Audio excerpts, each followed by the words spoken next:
Agito, Faiz, and Kiva are the same shows. I know it seems like an oversimplification of things, and I'm not saying this to disrespect or discredit these shows in any shape or form, but it's kind of the truth. These three entries specifically are widely regarded as the Inoue Toshiki trilogy of tokusatsu. They're some of the most critically acclaimed pieces of Heisei Rider stories. Well, actually, more like only one is held in high regard. The other two entries, I don't know. I feel like it's something you either love or hate. Brushing all that aside, Inoue often places a huge emphasis on topics such as coexistence, overcoming tragedy/hardships, and of course, the importance of the human possibilities. And with a powerful set of themes like that, must also come with amazing characters that can fully illustrate Inoue's messages. I know there's a lot of things said over the years with Inoue's tropes and his writings sometimes. I mean, believe me, I definitely have criticized some of the stuff he's written before, and I'm actually doing that right now. But let's be honest, his characters are honestly really well written for me. And you guys know me, I be nutting for peak! On the surface, yeah, all these shows are trying to get across the same messages and maybe even are just copies of one another. But is this really the case? Or is it just a disingenuous take from the anime ironists? With that being said, I went back and rewatched the trilogy because, I'm totally not rewatching these shows to get ready for Agito's 25th anniversary movie. I actually went in and learned a new perspective in all of this. Inoue's themes and writing are something I think that builds on each other. And I see that now. Inoue is a type of writer that tries to improve his themes, trying to build upon the preceding standards he set for himself. With that being said, it's time to go in and get the discussion started because we have a lot to talk about today. Now, just a heads up, I kind of had to simplify some parts of the video, so I'll just narrow down the video to like 3 core themes I mentioned earlier because originally the video was going to be around 3 to 4 hours. I mean, it's still a lengthy video detailing the exploration of these shows at the end of the day, so I don't expect everyone to go through the video in one full sitting. Also, none of the movies will be mentioned in this video, so I have to hold off on talking about my favorite Phase 1 Heisei summer film. So just sit back and enjoy this video. Alright, let's get into it. What does it mean to coexist? For many, it refers to the idea of multiple species trying to find ways to live together in a shared ecosystem and/or environment. Different cultures and people all have a sense of belonging to a place we can call home in this vast blue world of ours. There will be times of hardships and outside forces that will interfere with this sense of belonging, whether it be God, a new evolutionary species, or stained glass vampires. Maybe it can even be our own neighbors that interfere with this peace. These forces act as a form of a higher power, trying to subject their own way of living into others. Our first story takes place in the world and time of 2001, taking place shortly after humanity's first hurdle with unidentified phenomena.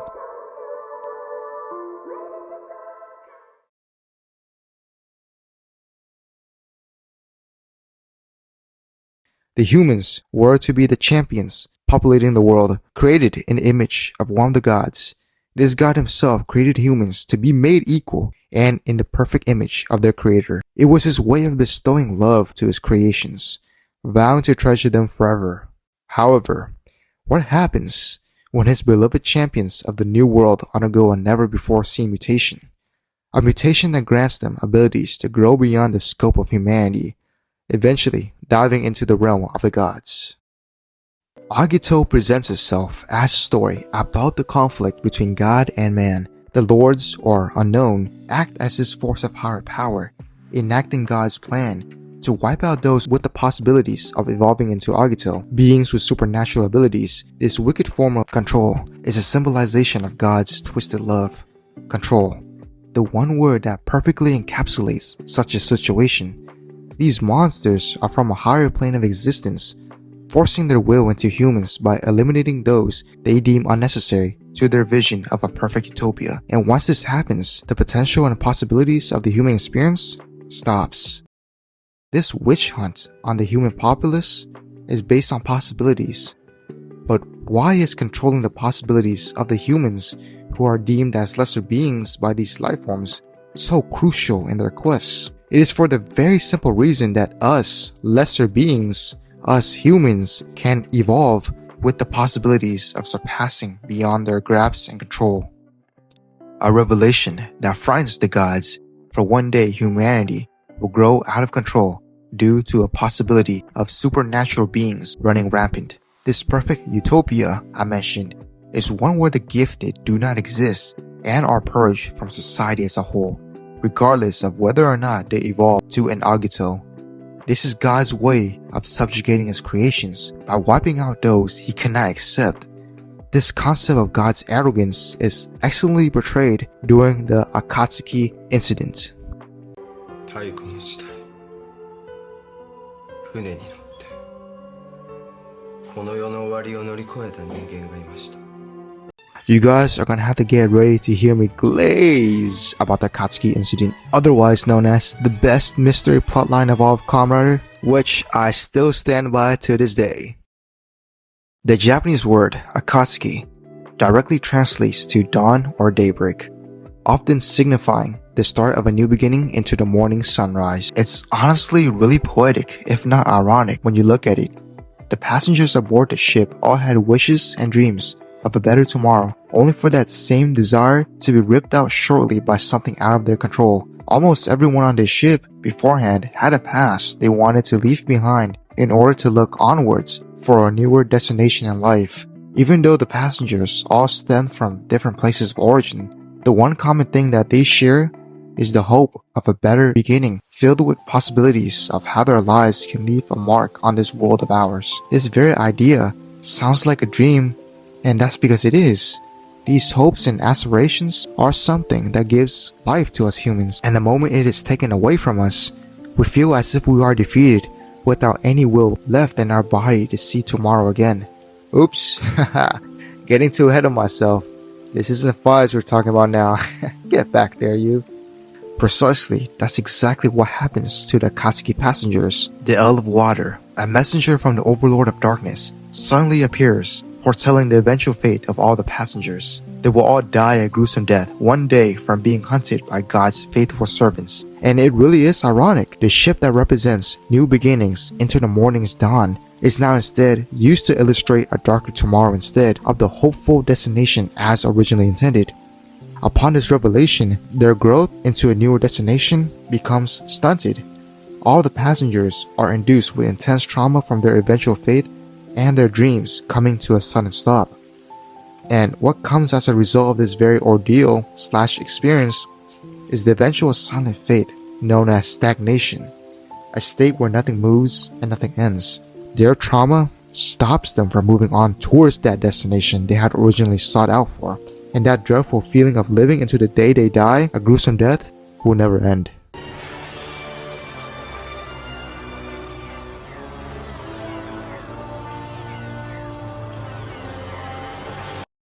The powers of Agito, which were gifted from the Overlord of Light, are then reframed into a bitter curse. For the vast majority of the show, none of our main characters with this power even understood what the hell Agito is even supposed to be. It is such a foreign concept that one of our main characters, Ashihara Ryo, shuns himself from his old friends and allies from his transformation into gills. It's depressing, honestly. A world where the different are hunted, and not even their own fellow man can understand them at all. I guess what I'm saying is that the story setting feels a bit lonely depending on how you look at it. There is one character in the story that challenges the very idea of Agito being a curse. Tetsuya Sawaki, or well, his original name is Soichi Sugami. Well, not to be confused with the main character of the same name. Man, you guys get what I'm trying to say. Sawaki stands by this notion that Agito itself is a blessing, a force that can benefit humanity as a whole. The abilities of Agito are limitless and questioned, and that very evolution can be used to protect all of humanity as a whole from those who want to trample over the dreams of the dreamers. It was a philosophical battle between a believer of Agito, one who believes in the possibility of humanity to do good and strive for the sake of a collective effort, while the other, who believes in the possibility of them misusing said powers for their own self-gain. Tsugami Soichi, yes, and I mean the MC this time, best represents the ideals mentioned by Sawaki. Now, Soichi is what I like to refer as the second coming of Yusuke Godai, and it honestly fits. Agito was fresh off the success of Kuga, so it would make sense for Toei and sponsors to want to replicate the same level of success in some way. And damn is Soichi a good successor after Godai. And just like the hero that came before him, his best attribute is his overwhelming optimism and smile. If I had to describe Soichi in one word, I would say he's simply a guy that loves life. And I guess this very description of him is honestly his superpower. It's not being Agito that's what's really special, but rather it is his innate kindness for life and his surroundings that makes him as strong as he is. I get that, yeah, his radiance of shining kindness can't be forced on others like Ashihara said in one of the episodes. But instead, this very kindness can be used to influence others. He's like the sun for real, shining bright to the point where this very light can even reach the deepest corners of the darkness around others. One of the examples of this statement I have to think of is how much Ashihara changed from Soichi's very presence. For a third of the series, Ashihara has been dealt an ugly hand by fate itself, literally taking L after L.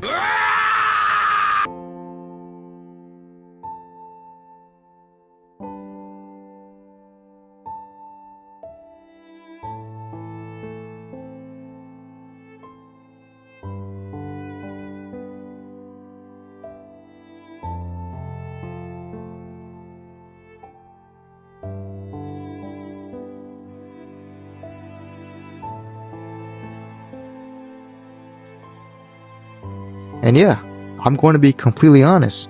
His life is shit compared to the other characters in the show, and he has every right to be gloomy from all the events taking place. I mean, his most trusted mentor from the swimming team didn't want anything to do with him after learning about his transformation to gills. His love life is a mess, and his once happy father fell into depression and committed self-deletion. Shit sucks for real. But even someone like him can find eventual happiness. Speed, I'm watching the stream while you try not to laugh, bro. That's disrespectful as shit, bro. The guy keeps getting back up after so much bullshit, trying to find meaning in all of this, and until he does, he can't stop fighting as gills. Ashihara's metamorphosis into this warrior also affected his body and mental state. Ashihara initially was shown to be quite a happy individual before the series even started. I would regard Ashihara as the reverse of Soichi.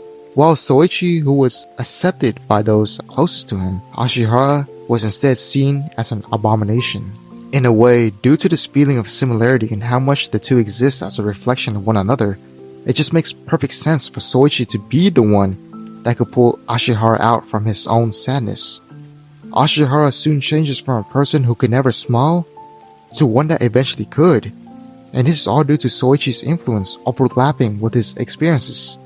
Both of them are beings bestowed with the seed of Agito, and it is through Ashihara's own understanding of Soichi's vow to fight for everyone's place of belonging that Ashihara begins to try to find his own sense of belonging and purpose in his whole situation. I think the best example of Soichi's influence is his effect on Kinokaru. Speaking of, Kino is another human bestowed with the seed of Agito, and he accurately fits with the Overlord of Darkness, qualms and description about humanity's misuse and potential corruption of their newly found gifts.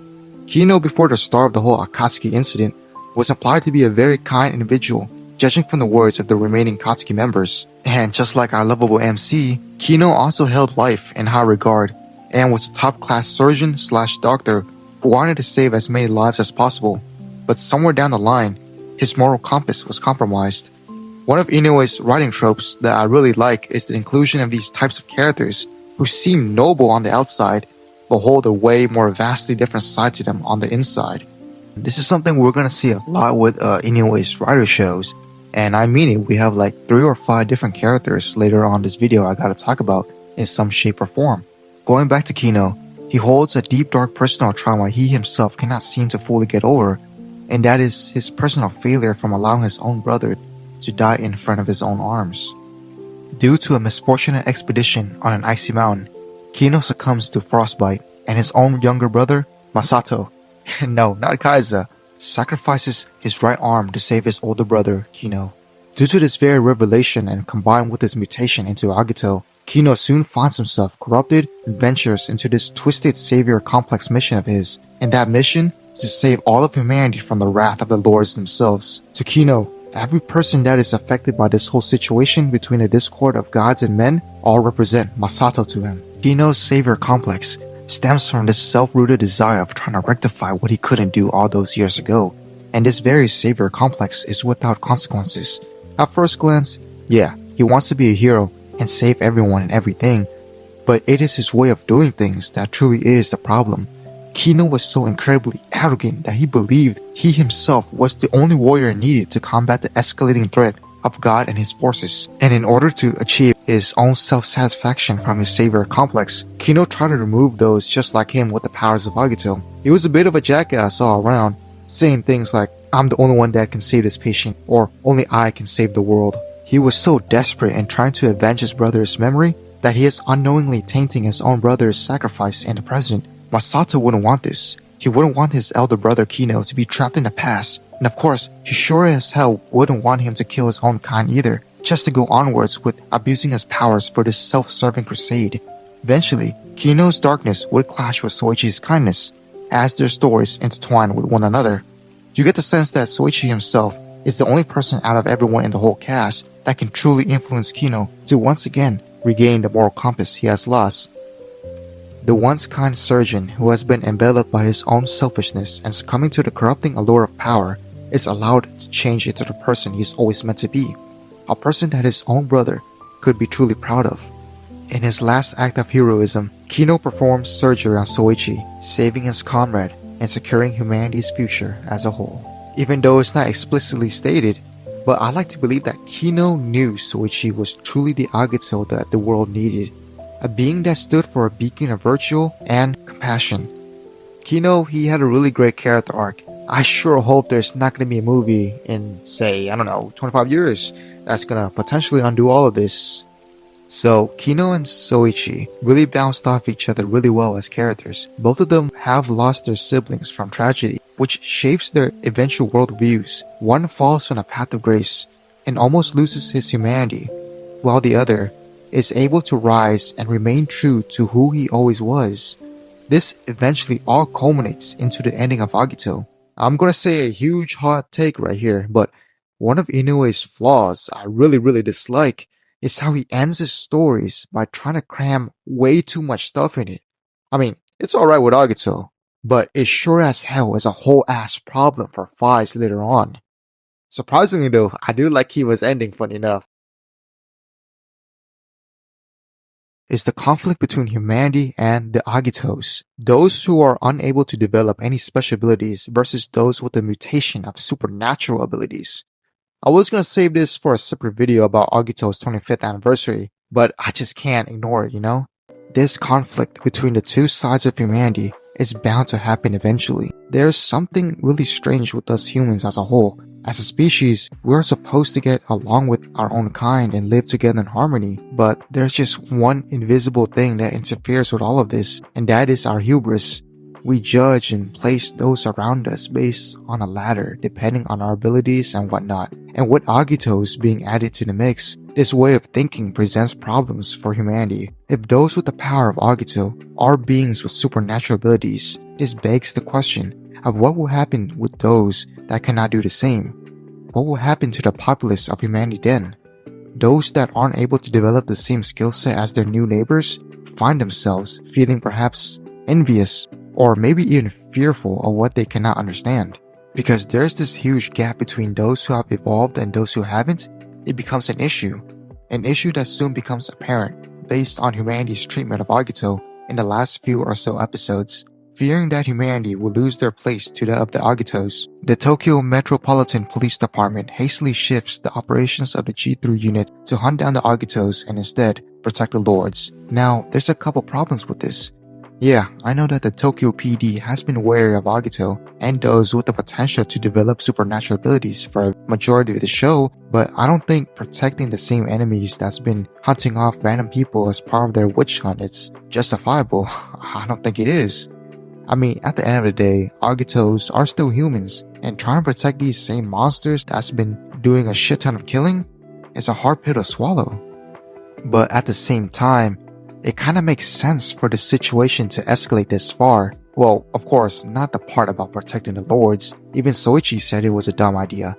What makes sense enough is how realistic this all is. Our heroes have been fighting for everyone's lives all this time, but instead of repaying their deeds with kindness, they are instead offer a form of frustrating ingratitude. We humans are fearful, if not angered, in some cases against things we can't fathom or understand. And this very fear against the unknown creates a sense of need to protect our own livelihood. In the case of Agito, it is a fight for survival for humans who do not want to be replaced by beings that they have no intention of sharing a home with.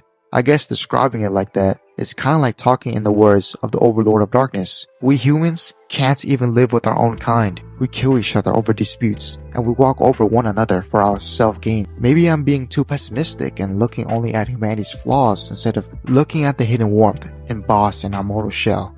Now moving to something that I do like in the final stretch of Agito. 人の運命がお前の手の中にあるなら俺が奪い返す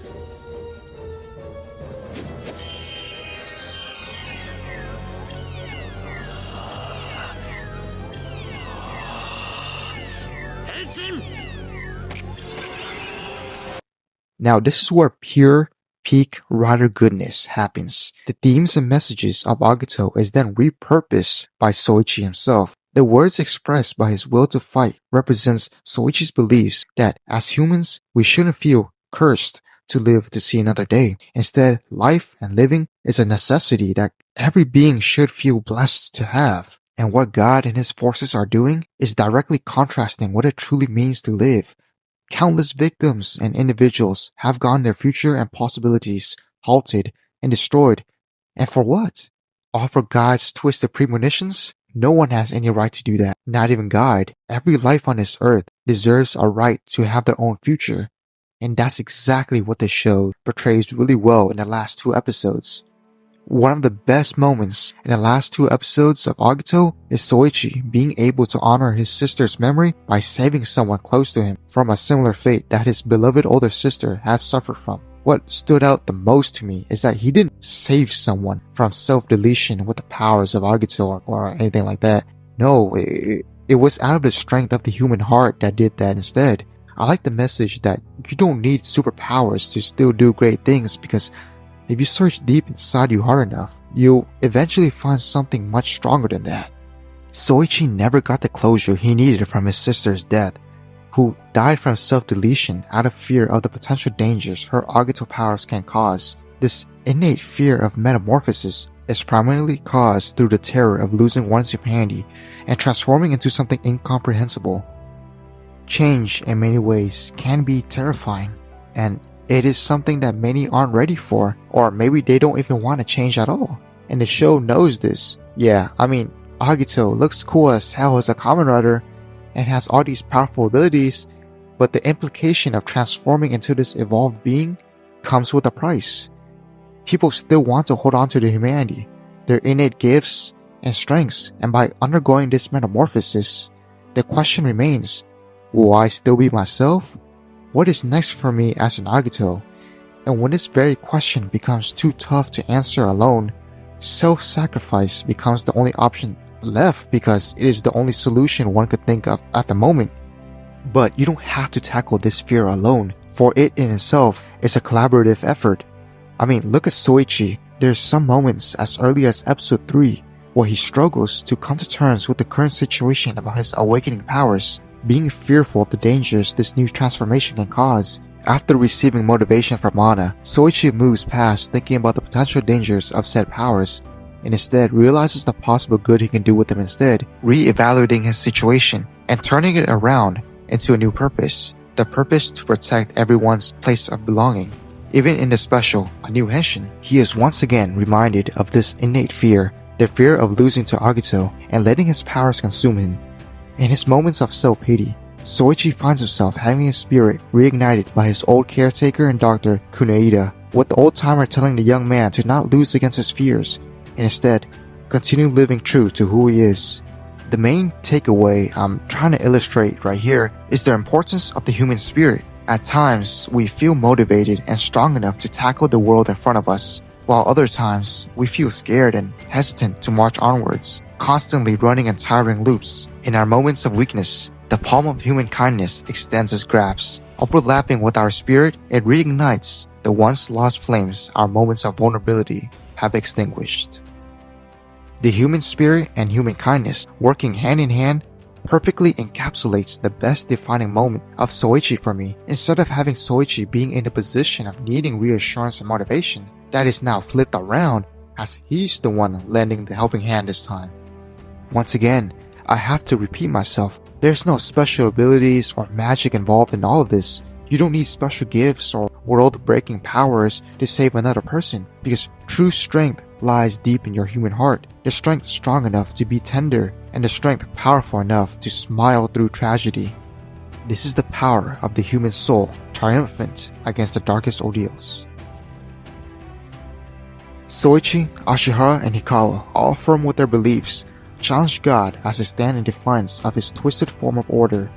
Because these three have encountered their own personal tragedies and sacrifices, they have grown strong without the need of God's influence, surpassing him and overcoming his many trials. There was no need for God's influence anymore, because the collaborative effort of humanity to join together is more powerful than his reach.